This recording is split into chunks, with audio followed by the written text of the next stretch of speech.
Kaya nga ginagawa ko lahat. Kahit na ang dami-daming mga tao na ayaw sa akin.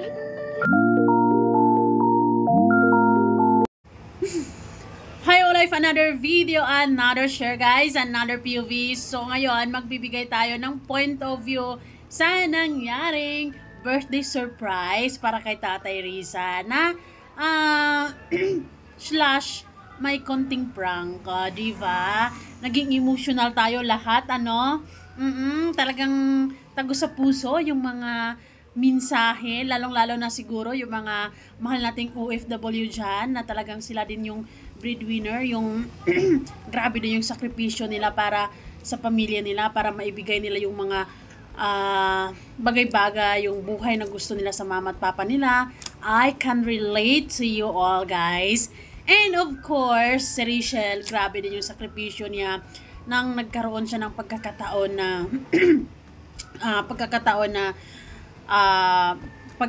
na yun, makaipon at mabigyan niya ng kahit papano, mabigyan niya ng magandang buhay si Tatay Rizza at mga kapatid niya, masuportahan niya yung sarili niya at pag-aaral niya, of course, no? Ang dami-dami niya actually nagiging sakripisyo. Andun yung araw-araw siyang binabash, hinuhusgahan, maraming mga taong ayaw sa kanya, pero mas marami ang mga taong nagmamahal sa kanya, di ba? And as a newbie sa Sookmate, talagang hindi madali ang challenge na yon para kay Rachel, na talagang masakit yon para sa kanya. Talagang sinusubok yung katatagan niya, yung pagkatao niya dito sa Sookmate, no? Pero kinakaya ang lahat ng yon dahil may pangarap siya para sa pamilya niya, para sa tatay niya, para sa mga kapatid niya, para sa pangarap niya. Ay, nako, nakakabilib, no? Lalo, actually, ganun din naman si Dodong Ruel. May pagkakataon din namang sinusubok din yung katatagan niya, sinusubok din yung pagkatao niya, pero hindi siya basta-basta sumuko, lumaban siya sa mga bashers, in a way, in a good way actually. And para din sa pamilya niya, no? Para din sa pangarap niya. Ayun, yun yung sa feeling ko, yun yung sakripisyo nila dito sa Sookmate. Talaga, no? Yan. Susubukin talaga yung katatagan mo, yung puso mo kapag andito ka sa social media. Kasi maraming mga taong manghuhusga sa'yo. Yung bawat kilos mo ay kalkulado para sa ibang tao na talagang maraming perfectionist eh. Pero si Rachel hindi nagpatinag, no? Hindi siya basta-basta sumuko. Siguro naisip niya, basher lang kayo, di ba? Mas matimbang pa rin sa akin yung pangarap ko para sa pamilya ko, yung mga bagay-bagay, yung buhay na gusto kong ibigay sa pamilya ko, at mas matimbang sa akin yung mga taong sumusuporta sa akin. So may pagkakataon talagang minsan ay iniiyak na lang niya, naiiyak siya, nasasaktan siya, pero okay lang, di ba? Wag kang susuko lang, Rachel, kasi ganyan talaga ang buhay, punong-puno ng mga pagsubok. And yes, guys, feeling ko para sa akin itong successful na to, yung pa-birthday ni Rachel para kay Tatay Rizza, yung bonggang 20,000 na birthday gift niya kay Tatay Rizza, is isa yun sa mga naging bunga ng sakripisyo niya, di ba? Kasi kung sumuko pa siya sa Sookmate, kung nagpapadala pa siya sa mga bashers, edi wala siya ngayon, di ba? Walang Rachel Morales na namamayagpag ngayon, di ba? Na sinusubaybayan natin ngayon, di ba?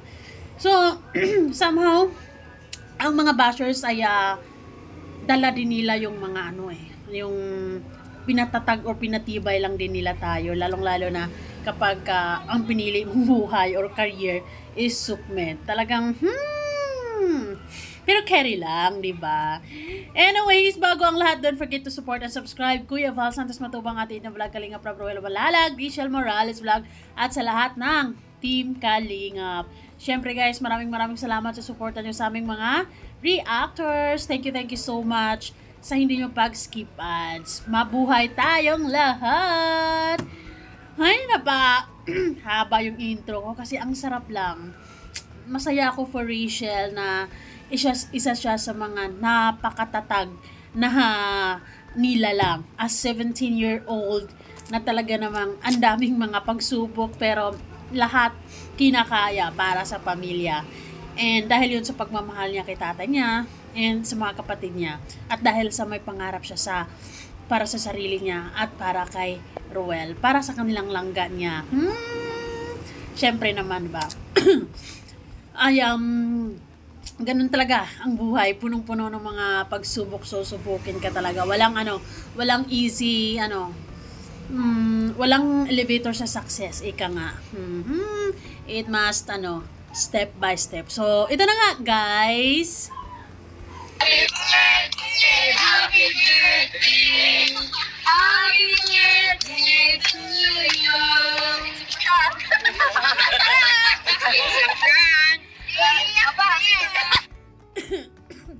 Sa totoo, guys, maaring kulang man sila kasi wala na yung nanay ni Rachel.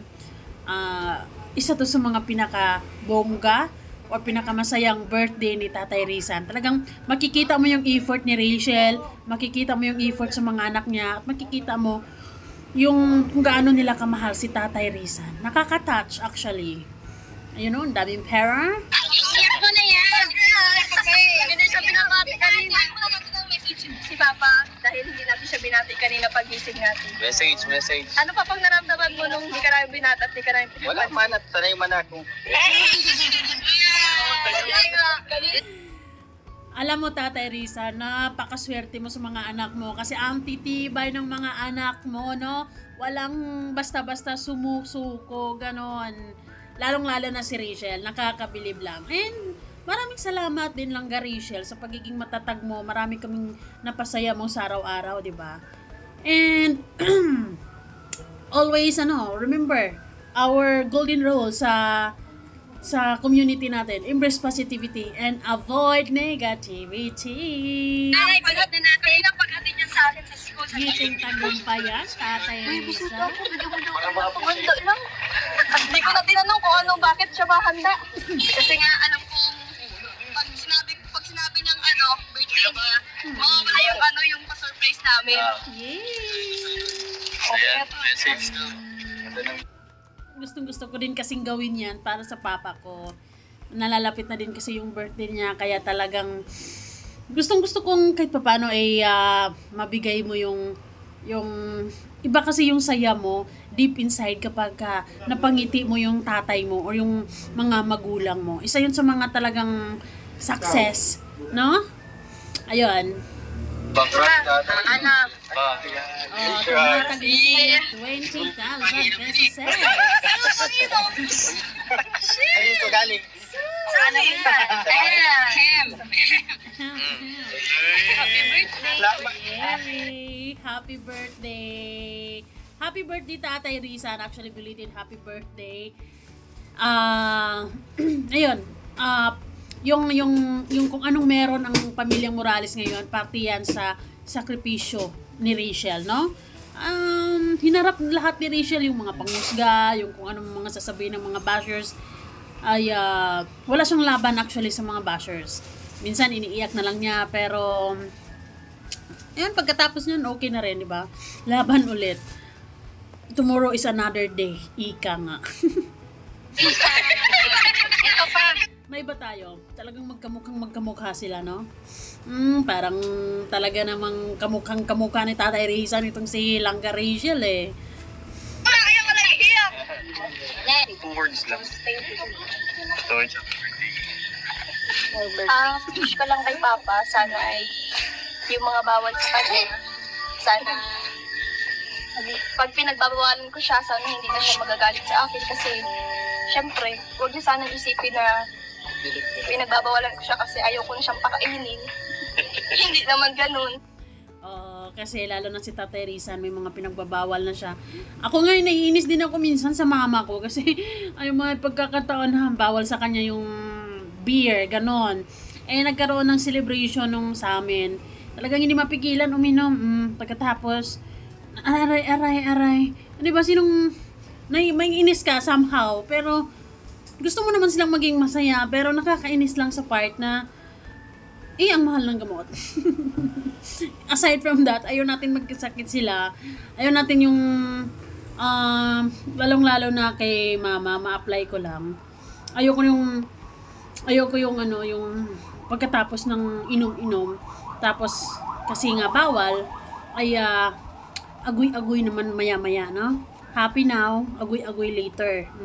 Hindi maganda sa pakiramdam. Talagang, nakasimangot ako nakatingin na hindi ko gusto yung pa inom-inom.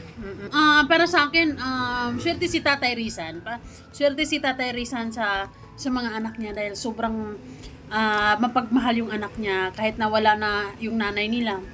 Buhos yung pagmamahal nila para kay Tatay Rizan. Kasi si Tatay Rizan, makikita naman natin kung gaano kabait na tatay. Kaya talagang si Rachel, ginagawa niya lahat. Kinakaya niya lahat. Yung panghusga, pangbabash ng ibang tao para sa tatay niya, no? Kasi sabi niya, ayaw naman niya na si papa din niya mawala din, wala na nga silang mama, di ba? So ibinuhos niya lahat yung pagmamahal niya para sa tatay niya. And yung ginawa niya kung anong meron sila ngayon is para sa pamilya, para kay Tatay Rizan. Siyempre, of course! Kasi nga iniisip ko lang din yung kalsugan niya. Kasi ayokong mawala din si Papa sa amin. Para humaba pa ang kanyang buhay. Para humaba pa ang kanyang buhay, siyempre. Tsaka hindi sa akin. Kaya kanina, mahirap para sa akin na nakikita si Papa na May dinaranas. Hindi na siguro ako maging emotional dito sa part na to kasi pangatlong beses ko na to napanood no? Inireact ko na kasi to. And yes, kanina mararamdaman mo yung ano talaga ni Rachel, yung sakripisyo talaga niya para sa pamilya niya. Nung binigyan siya ni Lord ng pagkakataon na Rachel, this is your time to shine. Talagang inakap niya. At yung pagbibigay ni Lord sa kanya ng pagkakataon na yon, yung opportunity na yon, ay may mga kaakibat na kaunting mga balakid, mga problema, yun yung mga bashers. Pero matatag ang langgan natin, kaya kinakaya niya. Kaya, ayun, naging successful actually yung pasurpresa niya kay Tatay Rizan. Para sa akin, isa yan sa mga bunga ng sakripisyo niya. Kinakaya niya lahat ng mga bashers. hindi ba? Kanina yung na binabaliwan si Papa. Kanina pagtalikod ko siya, pag sabi ko kay Papa na punta na ako pa, kunwari bad mood ako. Naghingi pa nga sa akin si Papa ng pangharahanda niya kasi nga sabi niya sa akin, anak, pahinga ko ng parang pangharahanda kasi di ba dating na bisita.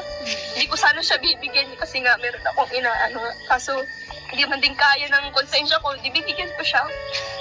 Pero pagtalikod ko, kasi nga hindi ko siya binati, first time ko siyang hindi batiin ng ganun. Kasi it's part of the prank, it's part of the plan. Tapos ngayon lang, medyo may sa puso. Kasi pero part kasi ng plano. Oo, Yes, part ng plano. Kaya nga, ayoko masira yung plano. Lahat tayo, lalo na ako, nakaka-relate ako kay Rachel, lalo na sa mga breadwinner dyan, at alam ko sa mga mahal nating OFW dyan, or kahit yung andito lang, no? Kanya-kanya tayo ng mga sakripisyo para sa mga mahal natin sa buhay. Talaga naman, no? Yung iba nga hindi na nakapag-asawa, hindi na nila inaatubili yung sarili nilang kaligayahan para mabigyan nila ng magandang buhay yung pamilya nila, no? Ganon ang mga Pinoy kung magmahal sa mga magulang, sulit na sulit. And si Rachel, kung papansinin lang natin at hindi lang tayo puro silip ng silip kung anong mga negatibong iniisip natin sa kanya. She is an inspiration to all of us actually na nanonood sa kanya. Kung nagiging keen observer lang tayo, di ba? Ang dami nating matutunan sa kanya, no? Ang dami nating mapaghugutan ng lakas ng loob na sa kanya, yung ang daming mga nangyayari, mga dumating na mga pagsubok, pero kinakaya niya lahat. Feeling ko nga, ang isa sa mga pinakamalaking pagsubok sa buhay niya is yung nawala yung nanay niya. Wala nang mas sasakit pa sa pangyayaring iyon, pero kinakaya niya mga bashers pa kaya, di ba? Walang ambag yun sa buhay ni Rachel. So, pwedeng iiyak lang yun. Pero, ayun, maya-maya, okay na rin. At, para sa pangarap, kailangan kayanin. So, yun lang ka, Rachel. Magiging matatag ka. Magiging, ano lang, pabayaan mo lang yung mga bashers, no? Though, it says na it's easier said than done. Totoo yan. Kasi, kahit naman na ako, like for example, kung meron akong bashers, masakit din talaga. How much more siya, na medyo marami-rami talaga yung umaatake sa kanya, ang umaatake sa kanya. At syempre, nararamdaman niya yun. Normal na tao siya, may pusong mamon, pero kinakaya niya yung lahat ng panghusga, bagkos talagang mas ginagalingan niya, actually, sa lahat ng aspect, no? Sa school, para lang sa akin, just be you. Just be yourself, and do what makes you happy. And, ayun, patuloy mo lang yung pagiging humble mo, pagiging mabait mo, and minahal ka namin na ganon. Kaya, wala kang kailangang baguhin. Just be you, and we love you, Rachel, no? Pero sana naging successful man. Successful.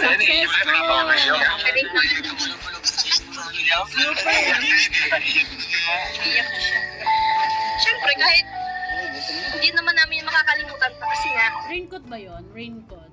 Maganda yun kasi may motor si Tatay Rizal, kaya pagka umulan, automatic may raincoat agad. Mahal na mahal ka namin. Tsaka ngayon ko lang yung ginawa kasi gusto ko maramdaman ni Papa kung gaano namin siya kamahal. Kasi habang nandito siya, gusto ko iparamdam sa kanya kung gaano siya kahalaga sa akin. Kaya nga ginagawa ko lahat. Kahit Sabi ko nga, hindi ako magiging emotional, di ba? Kalma natin. Ayun lang ka, Rachel, nakaka-relate ako sa kanya ng sobra-sobra. Kasi pagdating sa pamilya ko talaga, iwan ko ba? Yun yung, di ba? Yun naman talaga yung yun yung weakest point natin pagdating sa pamilya natin. No? We Pinoys, we have this thing we call strong family ties talaga naman. And yun, masaya ako na dito din natin nakikita kung gaano nila pinapalagan yung tatay nila, pinapalagahan nila yung yung si Tatay Rizal. Si Langga Rachel talagang gumawa ng paraan para may paramdam sa kanyang kaarawan na mahal nila ang kanilang ama. Ang dami-dami mga tao na ayaw sa akin. Ginagawa ko yun para kahit pa paano makatulong kay Papa. Tama na yan. tama na rin. Hindi rin kinaya ni Tatay Rizal, di ba? Tama na yon. So, kasi iwan ko ba, bakit ba, na pagka tuwing birthday natin, iwan ko, bakit yung araw na yon hindi naman tayo inaano, pero bakit emotional tayo? Bakit parang ang bilis natin mapaiyak sa araw na yon pag birthday? Iwan ko ba? Ganon ako pag birthday ako, parang pusong mamon ako agad-agad, ganon. Pagising mo pa lang sa umaga, parang ang sarap ng iyak. Unang-una, thank you Lord, another year. Ayun. Pero masayang-masaya ako para kay Tatay Rizal. Ayun. Dahil sa daming nagmamahal sa kanya. Sulit na sulit yung suporta natin sa mga langga natin dahil hindi nila sinasayang ito. Talagang they give us entertainment, they give us yung totoong sila. At sinuportahan din natin sila ng buong puso.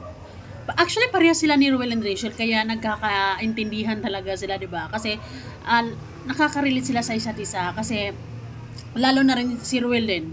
Hindi rin matatawaran yung sakripisyo niya para sa pamilya niya. Kasi gusto din niya ibigay yung best para sa pamilya niya. We feel it. We saw it.